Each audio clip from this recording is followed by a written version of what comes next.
Good afternoon, my name's Sean Cornish and I'm here today with the International Politics of Climate Change Unit.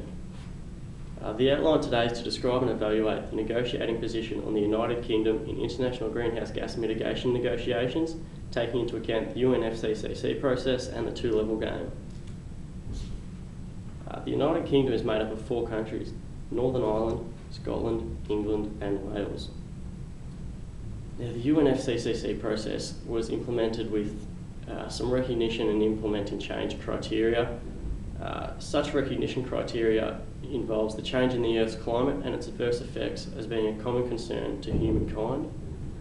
Human activities have been substantially increasing the atmospheric concentrations of greenhouse gases, and that such increases to greenhouse gas concentrations will enhance the natural greenhouse gas effect, and this will result in an additional warming of the Earth's surface and atmosphere and may be adversely affecting natural ecosystems and humankind.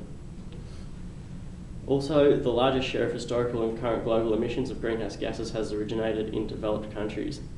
This isn't to say that developing countries have no emissions, but the emissions of developed countries, including the United Kingdom, are much greater, and therefore the responsibility is significantly higher in these countries. In implementing change, the UNFCCC process recognises that states should enact environmental legislation, and environmental standards, management objectives and priorities should reflect the environmental and developmental context to which they apply. Standards applied by some countries may be inappropriate and of unwarranted economic and social cost to other countries, in particular developing countries, and this comes in with the two-level game. The United Kingdom is strongly involved in achieving targets set by the Kyoto Protocol. Such targets include the enhancement of energy efficiency in relevant sectors of the national economy, and research on and promotion, development and increased use of new and renewable forms of energy. The United Kingdom agreed to the United Nations Framework Convention on Climate Change on December 8, 1993, and it signed the Kyoto Protocol on May 31, 2002. The UK has been a consistent leader in the field of climate change and energy policy by setting bold targets and pursuing ambitious policies both domestically and internationally, and this point takes us into the two-level game. For a basic understanding of the two-level game, there is a national level and an international level. On the national level, domestic groups pressure government to have their needs met, while governments attempt to satisfy domestic needs to stay in power. On the international level, governments seek to satisfy the nation while managing foreign relationships. The United Kingdom and the two-level game. The UK is involved in the UNFCCC and follows obligations set out on the international scale.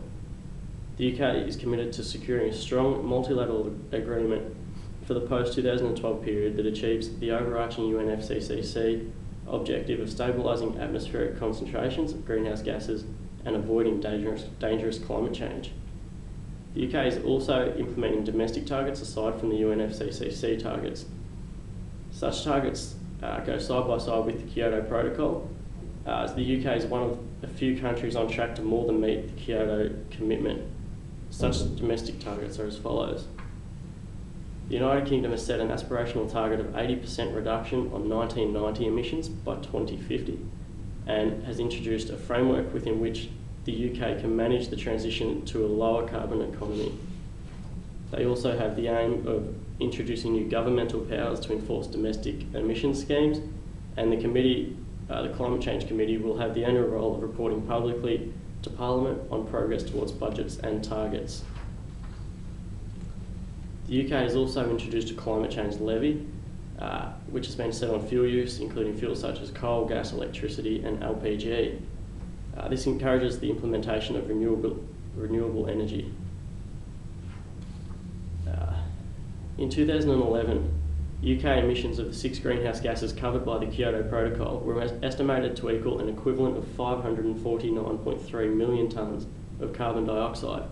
While this seems like a large amount, this was 7% lower than the 2010 figure of 590.4 million tonnes.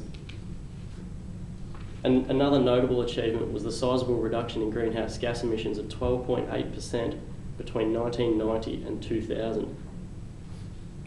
As you can see on this graph, the United Kingdom's carbon dioxide and basket of greenhouse gas emissions have decreased significantly from just under 800 to under 600 tonnes of carbon dioxide equivalent, million tonnes rather. And this demonstrates the UK's commitment to fighting climate change.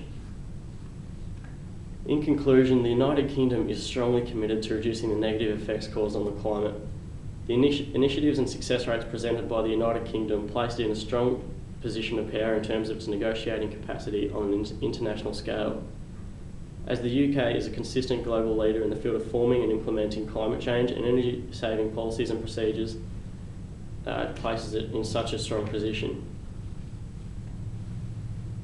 In the present day, most developing countries, including the UK, have realised that climate change is a significant threat to our well-being.